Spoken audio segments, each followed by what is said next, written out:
Hello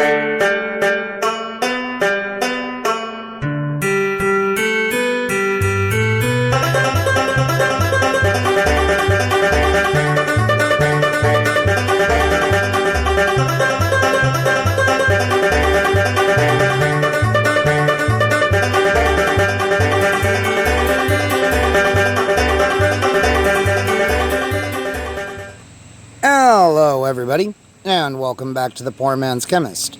Never underestimate the powers of the handicap.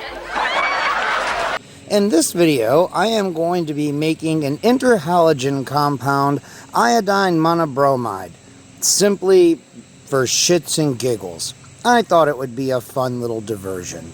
You can see here I have 10 grams of bromine in this round bottom flask. I have a little Liebig condenser here that has ice water running through it, just to keep the bromine vapor condensed and keep it from rising up too high, just to keep the stoichiometry reasonably accurate. It's just a short one. It has a busted top, but with a little bit of parafilm, it's still useful. What we have here is 15.88 grams of iodine, which of course now wants to stick to this beaker, because of course it does, naturally. Be right back. Okay, so I'm going to pop this thing off here, set that down there.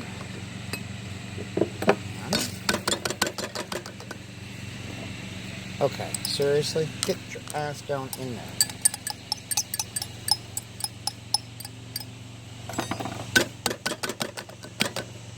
Okay, that's as good as it's going to get, I think. Alright. Now, hoping I didn't just get water down in there. We don't want water to get down into this because it will hydrolyze the bromine monoiodide. If all goes well, we should actually get a nice solid compound that melts at, I think, 46 degrees C and that boils at 116 C. So if we use a hot water bath here, I figure if we just melt these two things together, hopefully it will react and form the compound that we're after. It should be a dark reddish black solid. So, you know, if all of this turns into a solid and there's no liquid left inside the reaction flask, then we can feel reasonably confident that it worked. So, here we go.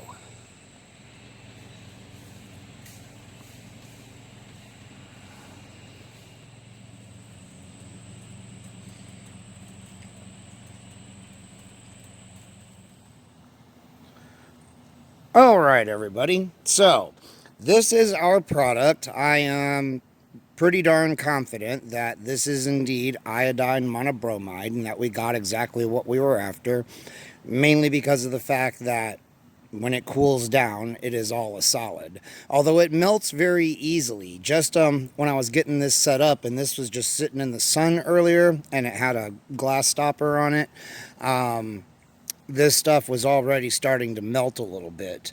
So it's kind of like what you would expect. It's kind of like halfway between bromine and iodine.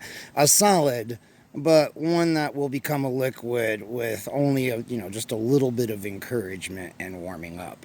I also learned that the humidity out here is a lot higher than I thought that it was, because when I was running ice water through this condenser yesterday, holy shit was I getting condensation on it.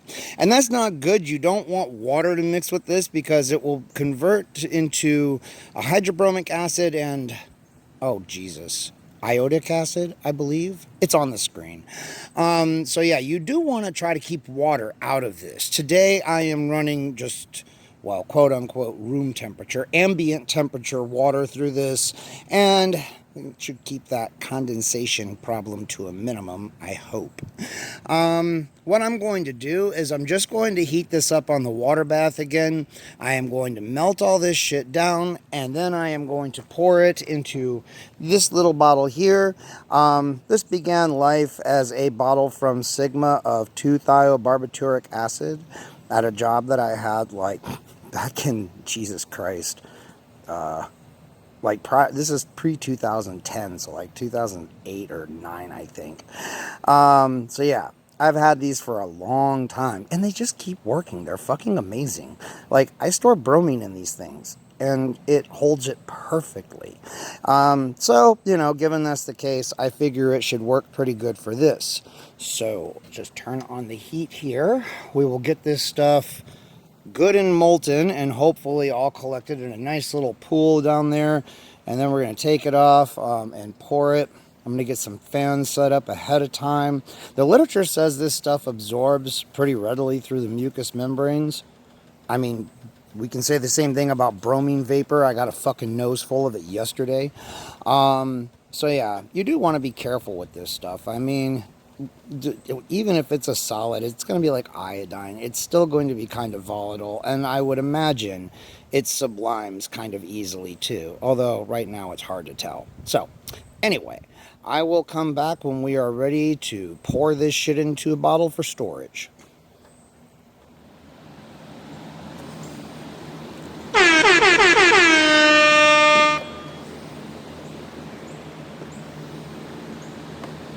Okay, how am I going to do this?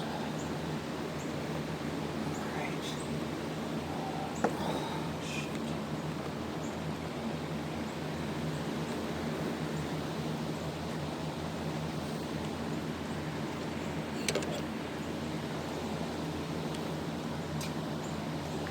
Oh, that stuff is accurate, boy. That's like chemical weapons. Fuck. Okay, alright.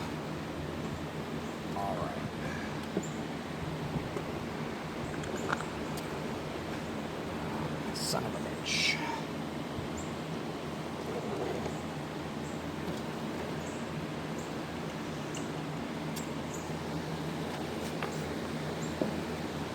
You guys see this shit?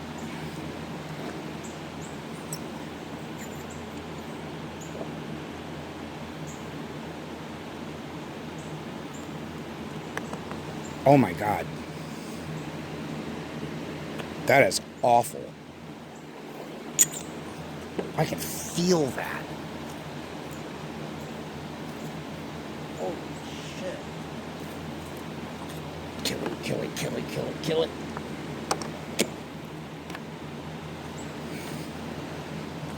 Let it evaporate. Motherfucker. Ah! Oh well, so I got a crappy yield. Don't touch it, don't touch it. Do not touch this shit. Okay, why don't you go back and sit in the hot water? Go, just sit there. Gotta be so goddamn high maintenance for them. And you, heat up. Hurry the fuck up. Try to get the last little bit out of there I can. Yeah, this is not like just bromine or just iodine, people. This is a whole other beast. Damn. Be extremely careful if you make this shit. Holy crap.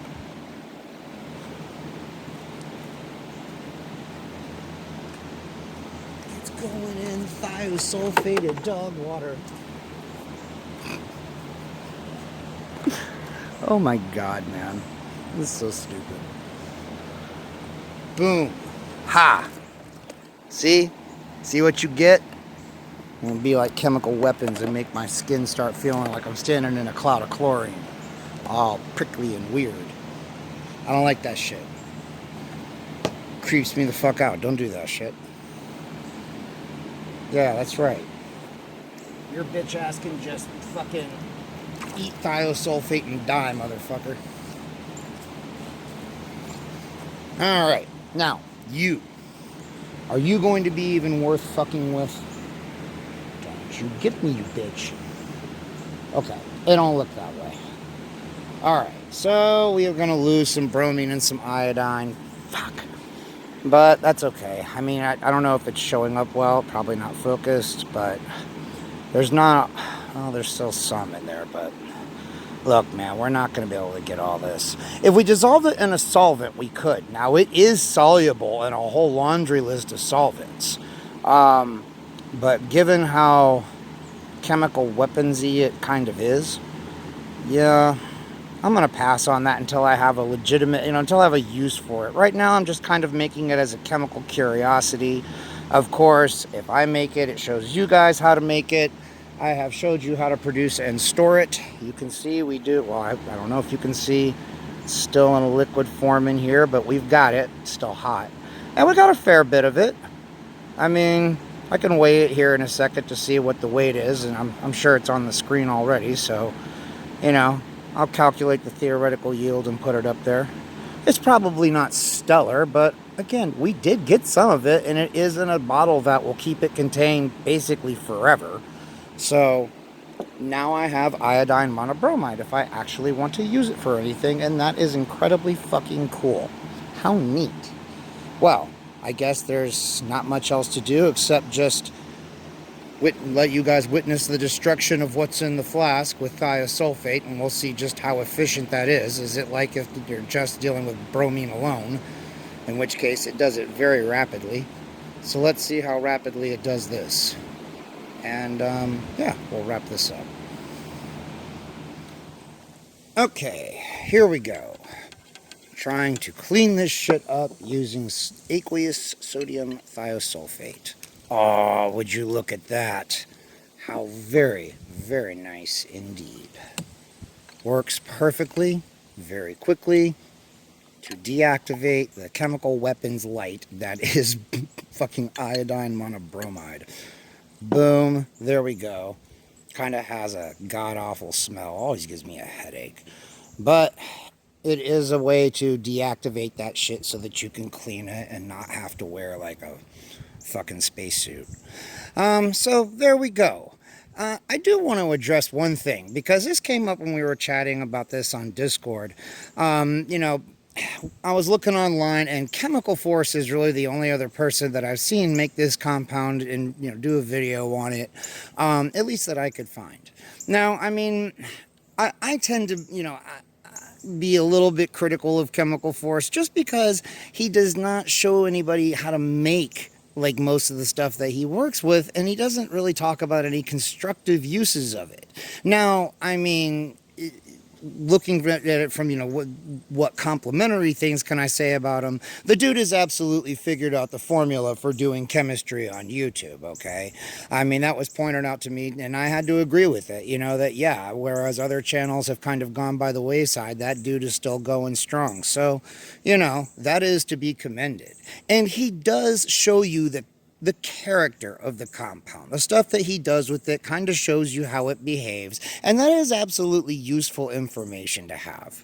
My thing is that I want to show you ways that you can make this compound yourself, and then you can go and, open up, download books and open the file, and then you scroll down to iodine monobromide and you see what its uses are and all the different nifty things it can do. And then it's like, gee, I could actually use it for that. How very handy. Or, well, there's nothing I can use it for now, but I can mentally file this away in case in the future at some point I come across something where iodine monobromide might be useful. See, I want to help empower you to do the chemistry you want to do. And everything that I show you how to make is just one more thing you can add to your list of shit that you know how to make. And so, now you've got a nice little interhalogen compound where it's very easy to get the stoichiometry right, unlike iodine monochloride, where it is difficult to not overchlorinate that shit. And, it does have some pretty cool uses in organic synthesis. So there you go. That is my deal. I'm trying to help empower you to do what you want to do. Isn't that nice? Anyway, I will get off my soapbox now, shit. If you guys like that video, give it a thumbs up. That if you didn't like it, well, you have no sense of adventure. I mean, have you ever seen this shit before? I haven't. So there you go. Subscribe, comment, share the video, donate a few bucks if you found this interesting, and until the next one, y'all, I will see you later.